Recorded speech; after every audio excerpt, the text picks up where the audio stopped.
அனைத்து ஊடக நண்பர்களுக்கும் பத்திரிகை நண்பர்களுக்கும் காலை வணக்கம்.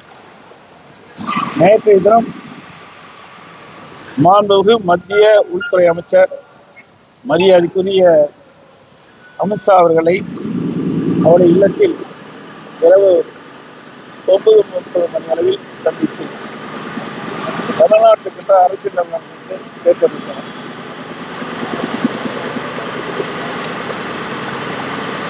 தமிழகத்தை பொறுத்த வரைக்கும்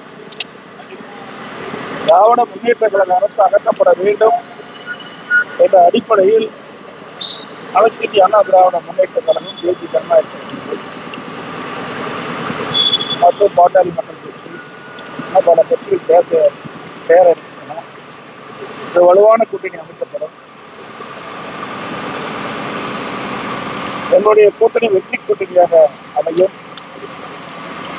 வரவேண்ட சட்டமன்ற தேர்தலில் திராவிட முன்னேற்ற கழகத்தை வீழ்த்தி என்னுடைய கூட்டணி அதிக இடங்களில் வெற்றி பெற்று ஆட்சி அமைக்க முடியும் நேரத்தில் தெரிவித்துள்ளது.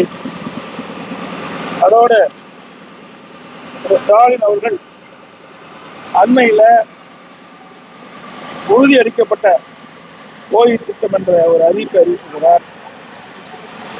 இது அரசு ஊழியர்களை ஏமாற்றக்கூடிய ஒரு நாடகமாகத்தான் பார்க்கப்படுகிறது.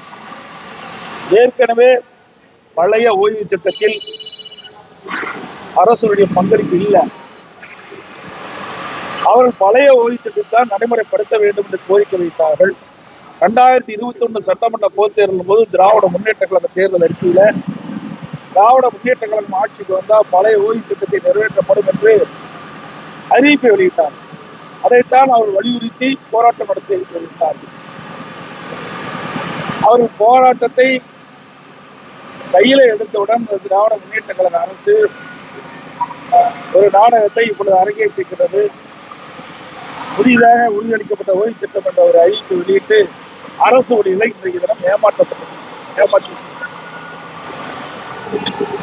இன்றைக்கு ஒருங்கிணைந்த பென்ஷன் திட்டம், மத்திய அரசு அறிவிக்கப்பட்ட திட்டம் UPS, அது வடிவத்தில் தான் இப்பொழுது திராவிட முன்னேற்ற கழக அரசு அறிவிக்கப்பட்ட உறுதியளிக்கப்பட்ட ஓய்வு திட்டம். எந்த வேறுபாடுமே இல்லை. அதுல பேரை மட்டும்தான் மாத்தி வச்சிருக்கிறாங்க.